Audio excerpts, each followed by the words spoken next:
Shalom. That was the word I heard, perhaps more than any other single word, all of last week. No, I was not in Hebrew immersion school. I was in summer music camp right here in this church, and I tell you, this place was popping with kids and volunteers as we sang, strummed, crafted, and danced.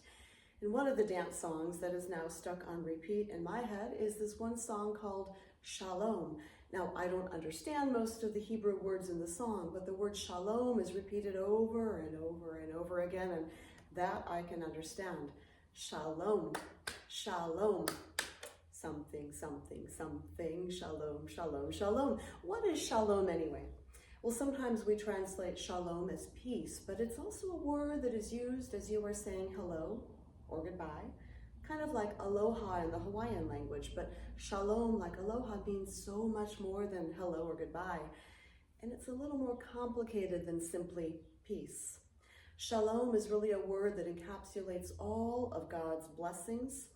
It can be understood to mean peace, harmony, wholeness, completeness, prosperity, welfare, tranquility. To tell someone shalom means essentially, may you have all that you need to be whole, to be well, to feel loved, to be at peace. But the concept of shalom cannot be wished to just one person at a time. You see, shalom is only shalom when all of God's creation is living in harmony, when everyone and everything has access to that which sustains them. Shalom expresses God's desire for all things to live into their intended purpose. You could say that it is the fullest expression of God's will when all of creation is healthy and whole. And as I danced with 4, 5, 6, 7-year-olds last week, continuously wishing each other shalom, that particular word became flesh. And the smiling faces and bright eyes of those little ones, they were living examples of what shalom looks like. And I tell you, when a beaming 4-year-old knocks you backwards with the force of her bear hug, that is what shalom feels like. Shalom was a way of life for the ancient people who first believed in the God who created the universe and all things in it. Every commandment they followed helped them to offer shalom to one another. In nomadic desert tribes, the concept of shalom wasn't just a pretty idea, it was essential to survival. Everyone was obligated to look out for the needs of others and make sure that no one went without because there were no other options. Even if someone had enough to eat today, they might not tomorrow, so they shared what they had, knowing that when they needed it, the favor would be returned. It was not a culture of independence, but of interdependence, as God had intended. And it only worked when people lived by God's code of shalom. But shalom is more than a pretty word from a distant time and place. Shalom is the essence of what we as Americans profess to be our guiding principle. It's even articulated in the Declaration of Independence, which acknowledges that all of humanity has a God-given right to, you know how it goes, life, liberty, and the pursuit of happiness. In other words, shalom. And that sentiment is even inscribed at the base of our national greeter, Lady Liberty, whose torch is eternally raised in what the poet Emma Lazarus called worldwide welcome. As she wrote in her poem, give me your tired, your poor, your huddled masses yearning to breathe free, the wretched refuse of your teeming shore. Send these, the homeless, tempest-tossed to me. I lift my lamp beside the golden door. In other words, shalom.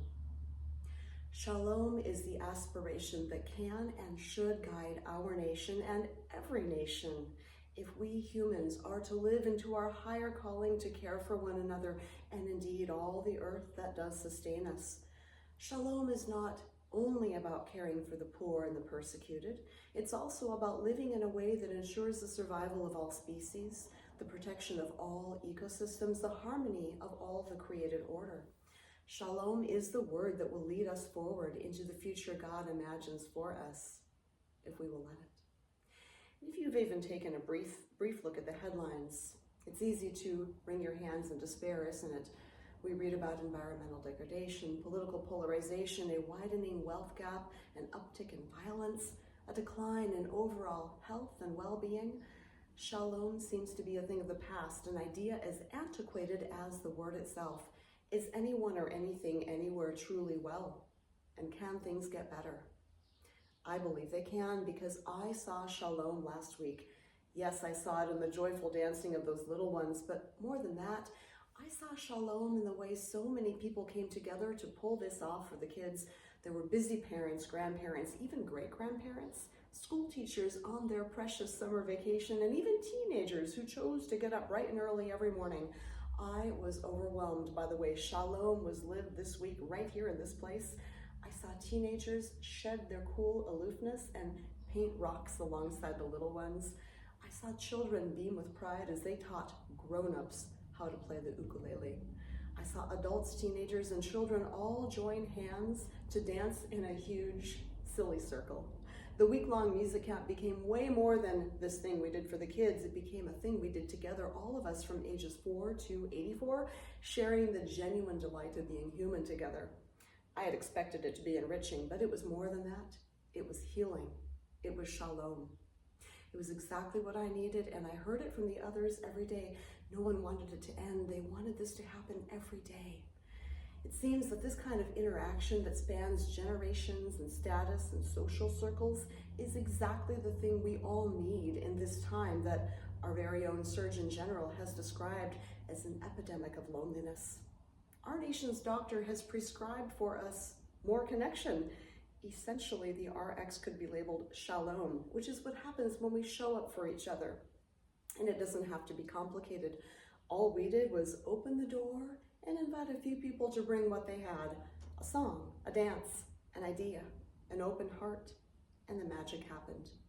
And the beauty of it is this can happen anywhere.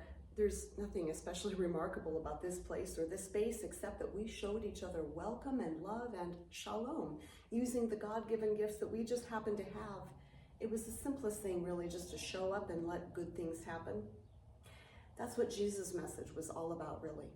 Jesus walked from town to town, bringing people together to be fed or healed or forgiven or befriended. Whatever it was that they needed, he offered. He was showing the world the way of shalom. And while we sometimes think of Jesus' work as the stuff of miracles, it wasn't all about that.